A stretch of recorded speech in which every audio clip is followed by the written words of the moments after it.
और उसकी अपनी भी और दूसरों की भी जान बख्शी गई, और खुदावंद ने दुआ की वसीला से उस पे वो सब राज, वो सब भेद जो नबुकदनेस्सर को ख्वाब में दिखाई दिए वो अया किए।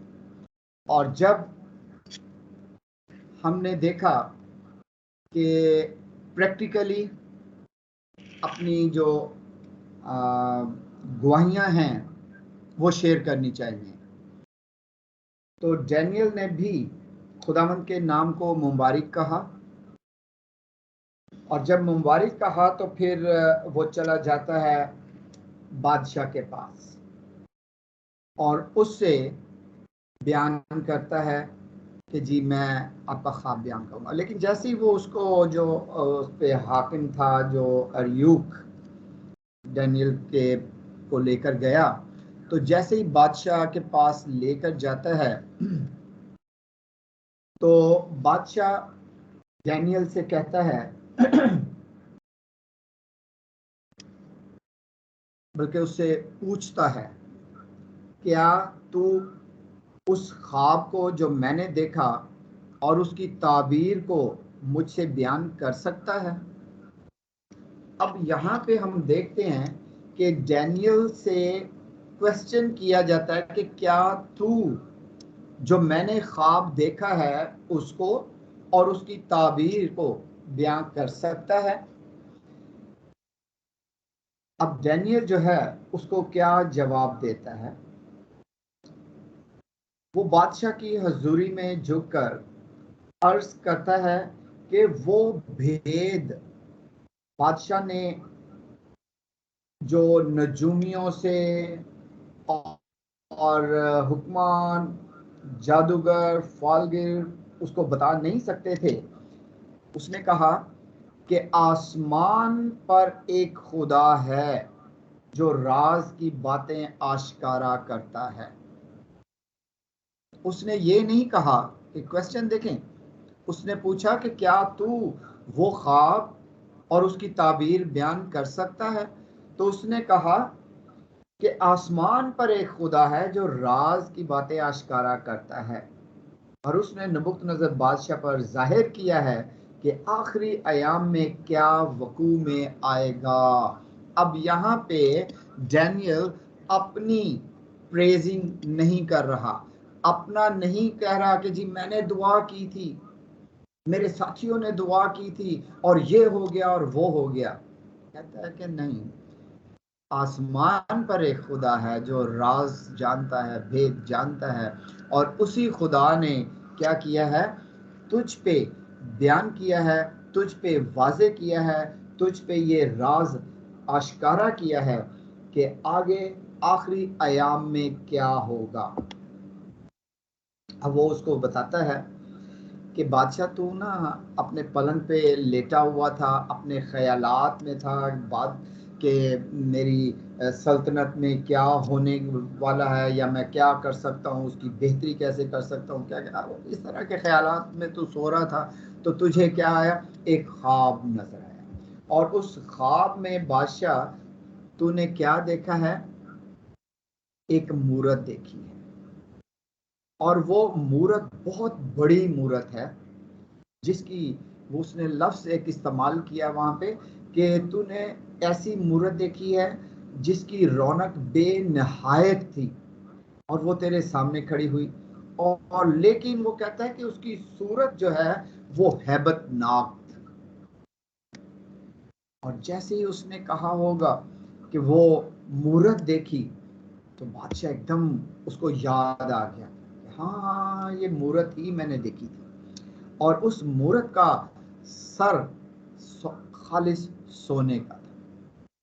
अब आप ये तस्वीर में भी देख रहे हैं कि सर सोने का, और उसके सीना और उसके बाजू जो हैं वो चांदी के हैं, उसका शिकम और उसकी रानें तांबे की, और उसकी टांगें लोहे की, उसके पांव कुछ लोहे के और कुछ मट्टी के। और फिर वो कहता है कि बादशाह तूने ये मूरत जो देखी है इसको तू देखता रहा, और जब तू इसको देखता रहा तो क्या हुआ कि एक पत्थर हाथ लगाए बगैर ही काटा गया, और उस मूरत के पांव पर जो लोहे और मिट्टी के थे लगा और उसके टुकड़े टुकड़े कर दिए। अब जैसे ही ये पूरा ख्वाब उसको बयान किया जाता है तो बादशाह एकदम क्यूरियस हो जाता है। अब मैं आपसे पूछता हूँ कि फर्ज करें अगर ये ख्वाब जो है आपको कहा जाता, आपको बयान किया जाता कि जी ये ख्वाब मुझे बताओ कि क्या है, तो जब आपको ये ख्वाब कोई बता दे, फर्ज करें कि आप बात उसकी जगह पे हैं, तो वो ख्वाब आपको अगर कोई बयान कर देता है तो आपका अगला क्वेश्चन एकदम से क्या होगा?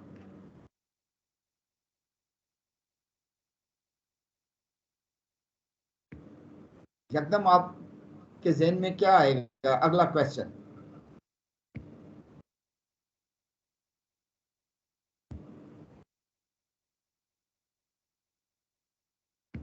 लाजमी बात है कि जब ख्वाब बता दिया गया तो अगला क्वेश्चन यही होगा कि उसकी ताबीर बताई जाए। अब जब ताबीर बताई जाती है तो हम देखते हैं कि वो ताबीर सोने का सर जब बताया गया, तो अब मैं चाहूँगा कि अगर मैं 38th वर्ष, और जहाँ कहीं बनी आदम सुकूनत करते हैं, उसने मैदान के चरिंदे और हवा के परिंदे तेरे हवाला करके तुझको उन सब का हाकिम बनाया है। वो सोने का सर तू ही है। अब वो क्या कह रहा है कि वो सोने का सर जो है वो तू ही है। अब फिर आगे हम उसके साथ जो आप स्क्रीन पे देख रहे हैं, दो फिगर्स हैं। एक तरफ वो मूरत जो उसने देखी थी हैबतनाक थी, सोने का सर, चांदी के सीना और बाजू, शिकम तांबे के, लोहे की टांगे। अब जब उसको ये बताया गया कि ये सोने का सर जो है ये तू है, तेरी हुकूमत है, अब उसने क्या किया कि उसने फौरन कहा कि जनाब सारी हुकूमत जो है सदा मेरी रहेगी और कोई हुकूमत नहीं आ सकती। वो इतना कॉन्फिडेंट था अपने ऊपर, उसने कहा कि सोने की मूरत बना दो, पूरी की पूरी मूरत जो है वो सोने की बना दो, ताकि कोई दूसरी हुकूमत आ ही ना सके। ये तो था उसका ख्याल। अब ये सोने की जो मूरत बयान की गई है, आप देखते हैं कि इसमें एक वजह नजर आ रही है कि बादशाह ने जब सोने की मूरत ही ना बनाई, बल्कि उनका एक देवता था बेलमार्डुक, उसके लिए उसने क्या किया कि सोने का मुकम्मल तौर पे वो बुत जो था, जो उनका चीफ देवता था, उसको मुकम्मल तौर पे सोने का बनाया। उसको टेम्पल जो उसके जो उसका मंदिर था उसको भी सोने का बनाया, और एक तख्त उस मंदिर के अंदर रखा, उस मंदिर के को भी उसने सोने का बनाया। उसके सामने एक ऑल्टर बनाया, उसको भी सोने का बनाया। कहते हैं कि तकरीबन 8 टन के करीब सोना जो है वो उस टेम्पल पे लगाया गया। और बादशाह जो था, आप देखते हैं कि ताबीर जो बताई गई थी, आगे उसने बिल्कुल वाजे किया कि ये सिर्फ तू ही नहीं, उसके आगे भी है कि दूसरी सल्तनत आएगी। उसकी तरफ हम बाद में चलेंगे, लेकिन अभी हम सिर्फ पहली सल्तनत का जिक्र कर रहे हैं और इस सल्तनत को हम प्रूफ करेंगे कि ये सल्तनत कब तक रही। ये सामने आप देख रहे हैं कि ये बड़ी महंगी, इसीलिए बाबल का जो एम्परर पीरियड था बाबल का, वो सोने की अलामत बना। क्यों? इसलिए कि हमने पीछे देखा था कि 605 में पहला अटैक हुआ, नौजवानों को लेकर गए। फिर 586 में दूसरा अटैक हुआ, 10,000 जितने भी माहिर लोग थे उनको ले गए, और पीछे जो है वो सिर्फ कंगाल बेकार लोगों को छोड़ गए। अब 605 से लेकर 539 जो हुकूमत गिरी, इस दौरान में बाबल की हुकूमत टोटल 66 ईयर्स थी, और उसमें से 44 ईयर्स जो थी नबुकतनज़र ने हुकूमत की, 44 ईयर। इसीलिए उसको नबुकतनज़र की हुकूमत के साथ मंसूब किया जाता है। अब सोना, उसके बाद दूसरी हुकूमत जो आई चांदी, अब तीसरी हुकूमत तांबे की, फिर लोहे की। अब यहाँ पे एक सीक्वेंस आप देख रहे हैं, सोना, चांदी, तांबा, लोहा।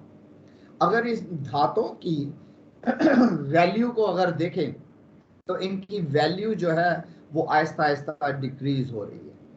सोना बहुत महंगा, चांदी उससे कुछ कम, फिर तांबा उससे कम, लोहा उससे कम। आपके आगे जो फिगर लगाई हुई है, मैंने रेट कोशिश की थी देखने की कि आजकल मौजूदा रेट पाकिस्तान के, ये रेट जो है पाकिस्तान के और साथ डॉलर्स के भी है पाकिस्तान के हवाले से। इस टाइम पे कीमत जो है एक तोले की, वो तकरीबन आप देख सकते हैं कि 2,20,000 के करीब। सिल्वर जो है वो 579 रुपीस का पर तोला, और ब्रास और आयरन जो है पर केजी के हवाले से जो स्क्रीन पे आप कीमत देख रहे हैं। अब यहाँ पे देखें इनकी वैल्यूज, लेकिन दूसरे लिहाज से ये वैल्यू थी। स्ट्रेंथ जो है वो अगर आप देखेंगे, सोने की स्ट्रेंथ इस हवाले से कि उसकी जिससे वैल्यू बढ़ती है, उस हवाले से फर्क है, डिसेंडिंग ऑर्डर। लोहा ज्यादा मजबूत है बनिस्बत तांबे के, तांबा मजबूत है चांदी के, चांदी मजबूत है सोने के। अब इनकी वैल्यूज के हवाले से जब आप ये देखते हैं कि सारा हाल सोने का उसने बना दिया, टेंपल बना दी, और अपनी बादशाहत को कायम रखने के लिए हर तरफ सोना सोना सोना सोना आपको नजर आता है। इन वैल्यूज को जब आप मद्देनजर रखेंगे तो हम देखेंगे, ये जो फिगर मैंने आपके लगाई है, ये उसके मंदिर की तस्वीर लगाने की कोशिश की है कि ये बेल मार्डूक जो उनका देवता था, इस वजह से 8.5 टन मैंने जिक्र किया कि सोना उस टेंपल पे लगा था।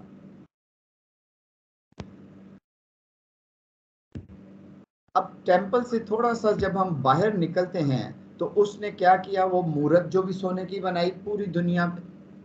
अब ये तो हम देख रहे हैं सिर्फ बाइबल की हवाले से कि उसने मूर्त, क्योंकि आगे चल के हम देखेंगे कि वो उसने कहा कि वो सारे उस को सजदा भी करें, वो अगला चैप्टर है उस पर अभी हम नहीं जाएंगे। लेकिन यहाँ पे उसको रिलेट सिर्फ मैं इसलिए कर रहा हूँ कि वो ये समझ रहा था कि ये मूर्त अब सोने की मैं बना लूंगा और सारी हुकूमत सोने की, मेरी हुकूमत जो है बाबल की हुकूमत ताहयात हमेशा कायम रहेगी। अब यहाँ पे हमें थोड़ा सा गौर करने की जरूरत है। एक तरफ वो मूर्त जो खुदावंद ने दिखाई है, ख्वाब किसने दिखाया? खुदावंद ने दिखाया। उसकी ताबीर किसने बताई? लाज़िम बात है खुदावंद ने बताई। अब दूसरी तरफ वो मूरत खुद बना रहा है, इंसान बना रहा है, लेकिन वो मूरत जो खुद उसने इंसान ने बनाई है, वो बेशक कि वो अपने तौर पे समझ रहा था कि मैं इसको ताहयात कायम रख सकता हूँ, उसको अपने ऊपर इतना भरोसा और यकीन था कि I will keep this kingdom for ever, लेकिन ऐसा नहीं हो सका। क्यों नहीं हो सका? क्योंकि ये इंसानी सोच थी, लेकिन जो खुदा की सोच थी, खुदा ने जो दिखाया था, खुदा ने जो ताबीर बताई थी, दर हकीकत में होना तो वही था।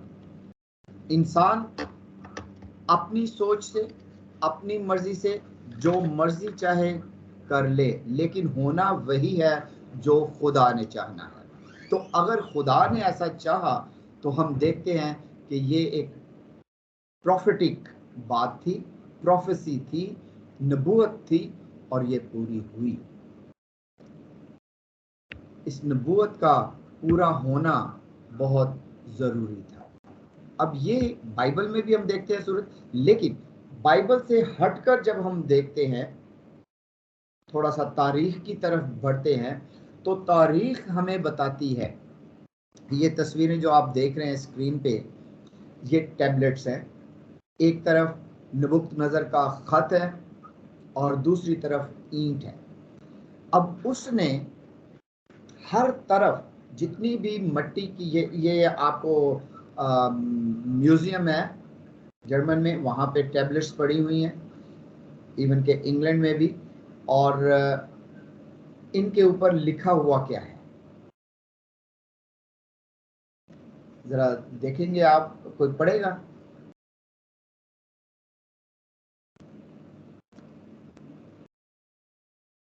नहीं, ये पढ़ नहीं सकते, मुश्किल पढ़ने में नहीं आ रहा है, ओके। लेकिन दर हकीकत जो थी वो यही है कि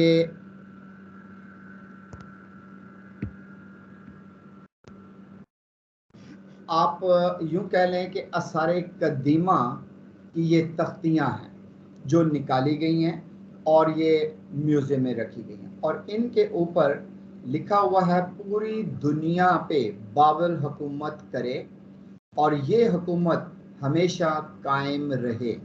और नीचे दूसरी वाली जो है, नीचे दस्तखत किए हुए हैं, नबुक्त नजर लिखा हुआ, दस्तखत नबुकत नजर।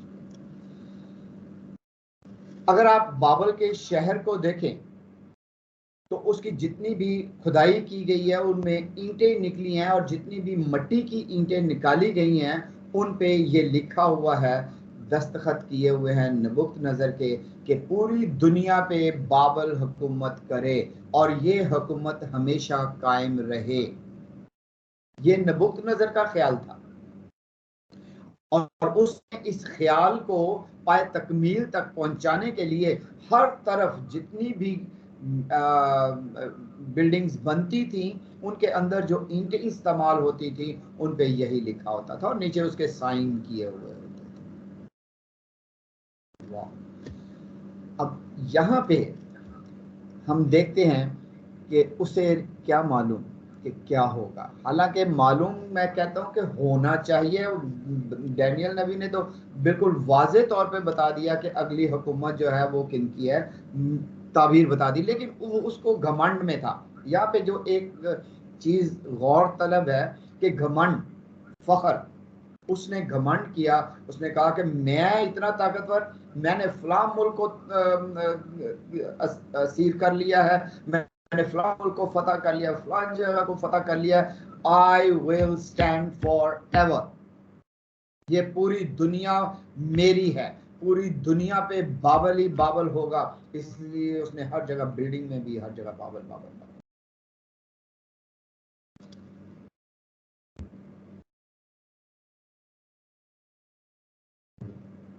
यहाँ पे अगर तारीख को थोड़ा सा देखा जाए, 626 से लेकर 605 बीसी तक जो पहला बादशाह था वो थे नेबोप्लेजर। पहला बादशाह नेबुकदनेस्सर था और उसकी हुकूमत 626 से 605 बीसी तक रही। इसकी हिस्ट्री जो है वो आपको बेबीलोनियन क्रॉनिकल वहां से मिलती है। फिर नेबुकदनेस्सर दोम 605 से 562 तक हुकूमत की और ये इसका जिक्र डैनियल चैप्टर 1 वर्स 1 में आपको मिलेगा।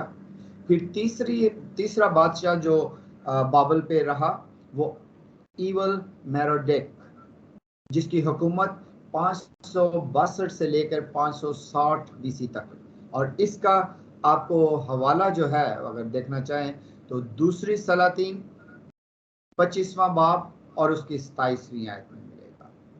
इसी का हवाला आपको यिर्मयाह 52 बाब और उसकी 31वीं आयत में भी मिलेगा। उसके बाद नेरिग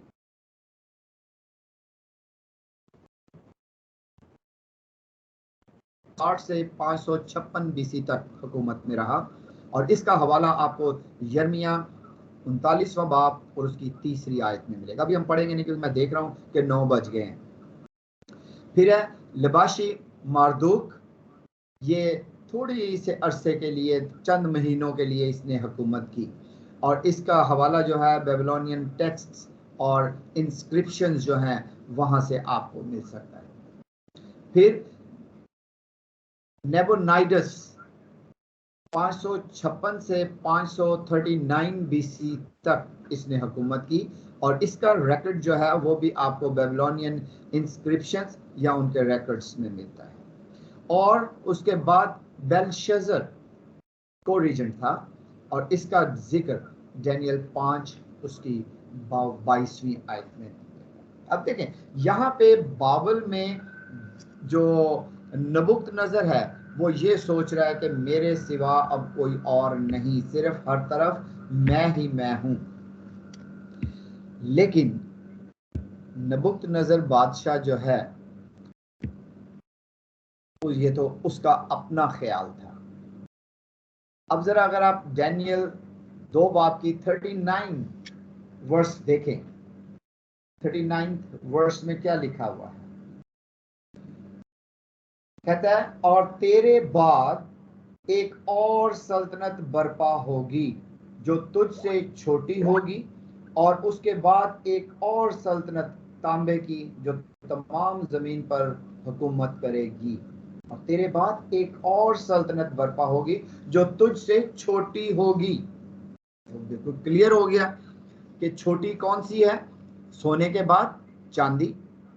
सो चांदी की जो हुकूमत है वो उससे छोटी है। अब जब चांदी की हुकूमत आ गई है तो यहां पे हम देखते हैं कि ये हुकूमत थोड़ी सी कमजोर है। अब ये चांदी की हुकूमत तो है लेकिन कमजोर है। अब ये बाबल की हुकूमत जो है वो ख़त्म हो रही है। जब बाबल की हुकूमत ख़त्म हो रही है तो अगर आप मेरे साथ, अगर आपने बाइबल मुकद्दस खोली हुई है तो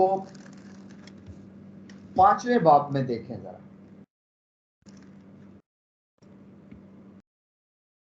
डैनियल 5वां बाब और उसकी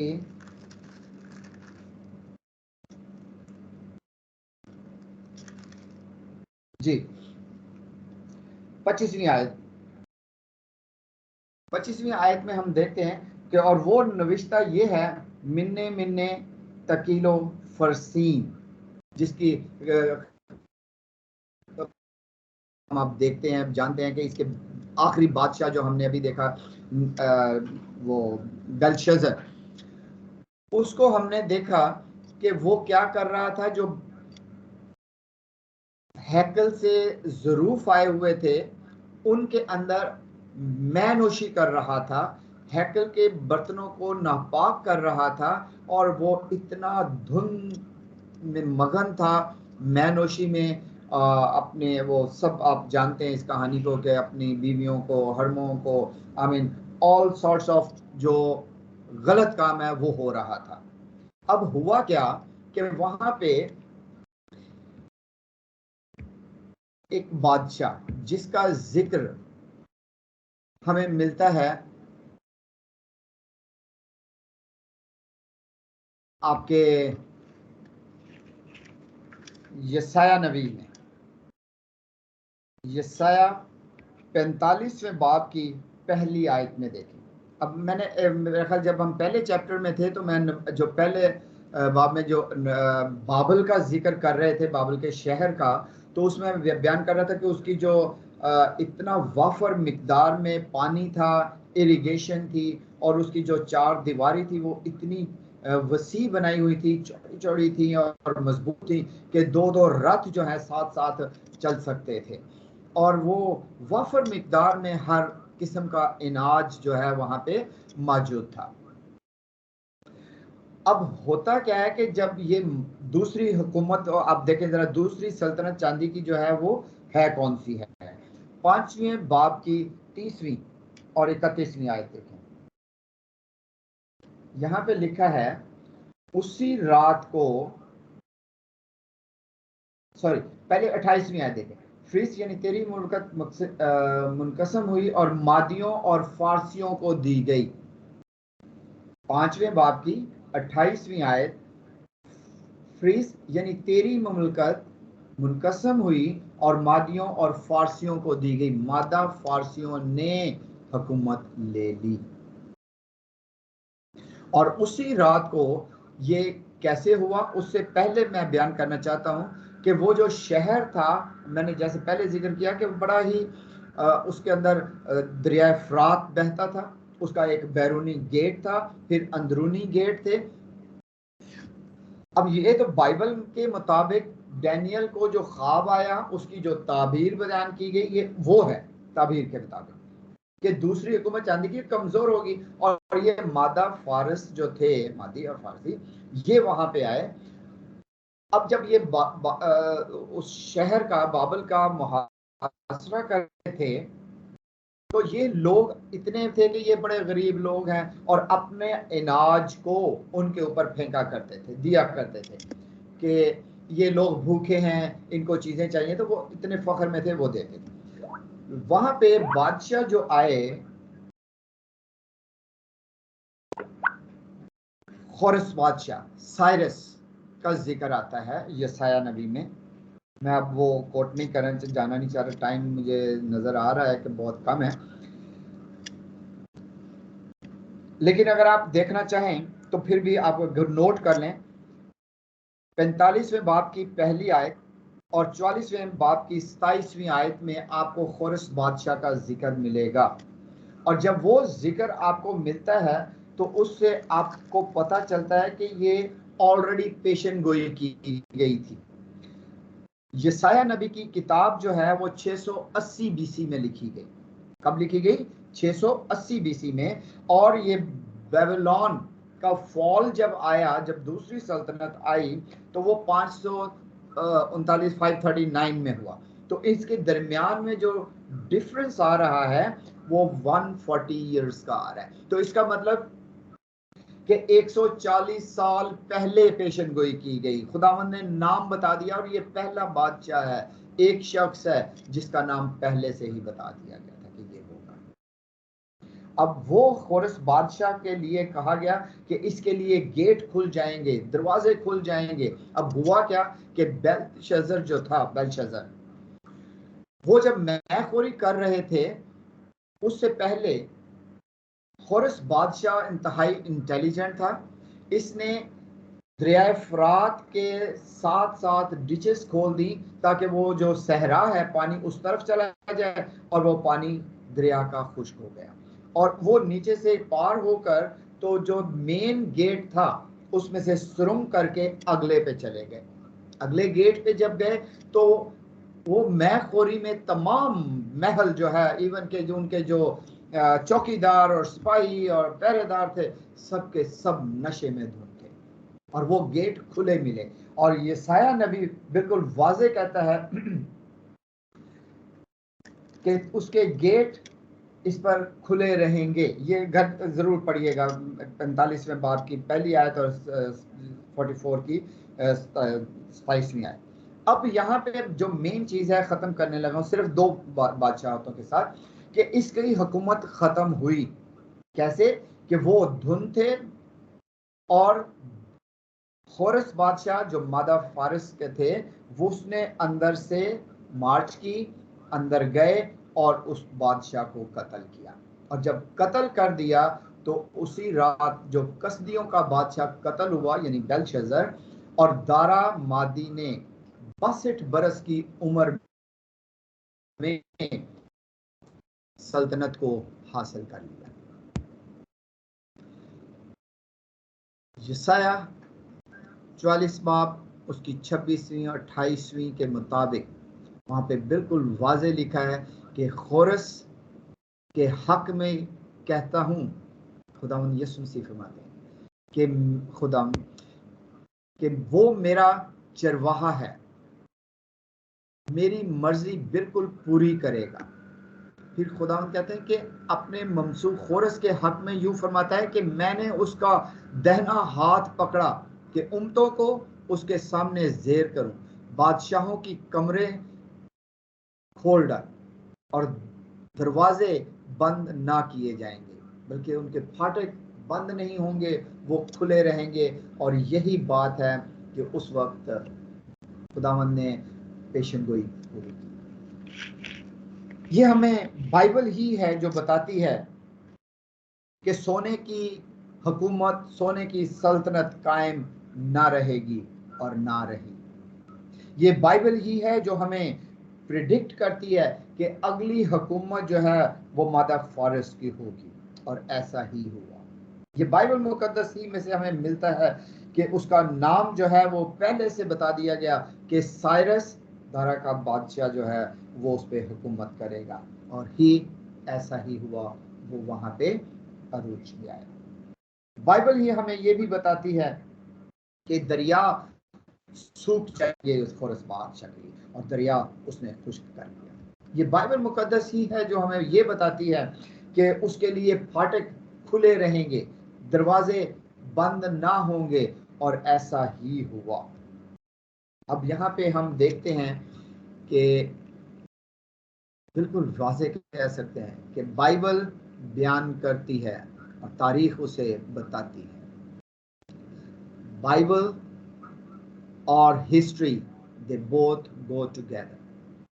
जब आप दोनों को मिलाकर स्टडी करते हैं तो बिल्कुल वाज़े होता है कि बाइबल की जो प्रोफेसीज हैं पूरी हुई हैं, हो रही हैं, और जो अभी होने वाली भी हैं। हम आगे चलेंगे, लेकिन आज हम सिर्फ ये देख रहे हैं कि एक सिलेंडर साइरस सिलेंडर कहलाता है। अगर आप उसको देखें, गूगल भी करेंगे तो वहाँ पे भी आपको मिल जाएगा, साइरस सिलेंडर लिखेंगे तो ये साइरस सिलेंडर जो है ये बिल्कुल वाज़े बयान करता है कि दरिया खुश्क हो गया, फाटक उसके लिए खुल गए। ये म्यूजियम में पड़े हुए हैं साइरस सिलेंडर, वहाँ से आपको बिल्कुल हिस्ट्री वाज़े बयान करती है। ये इब्रानी में लिखा हुआ है उनकी लैंग्वेज में, तो बिल्कुल वाज़े तौर पे उसमें बयान करता है कि जो बाइबल मुकद्दस की प्रोफेसी थी वो पूरी हुई, ऐसा ही हुआ। अभी खुश्क हो, खुले रहे। लिहाजा पहली हुकूमत जाती रही, दूसरी हुकूमत आ गई। जो बयान डैनियल ने प्रोफेसी की ताबीर की थी उसकी वैसे ही हुआ। लिहाजा ये अब हम प्रोफेटिक हिस्से में चल रहे हैं। सो बाबल की हुकूमत हमने देखी कि सोने से अलामत की गई है और बहुत देर तक रही है, और उसके बाद जो गिराई गई है वो मीडो पर्शिया की हुकूमत है। दाराबाद जो खोरस बादशाह, जिसका नाम पहले से ही 100 साल 140 साल पहले ही इस वाक़े से बयान कर दिया गया था। सो बाइबल की प्रोफेसीज जो हैं डैनियल की या मुकाशवा की, यसाया में सब पूरी हुई हैं और कुछ हो रही हैं। हम आगे चल के देखेंगे कि हम कहाँ पे हैं। अभी तक बाबल की पूरी हो गई, मीडो पर्शिया की पूरी हो गई। अब आगे हम ग्रीस की तरफ और रोम की तरफ जाएंगे, ये नेक्स्ट टाइम जाएंगे। लेकिन यहाँ तक हम ये देखते हैं कि जो बाइबल की प्रोफेसी है उसको जब आप हिस्ट्री से कंपेयर करते हैं तो आपको साबित होता है कि ये प्रोफेसी जो की गई थी वो इनके लिए थी और ऐसा ही हुआ। खुदावंद आप सबको बरकत दे।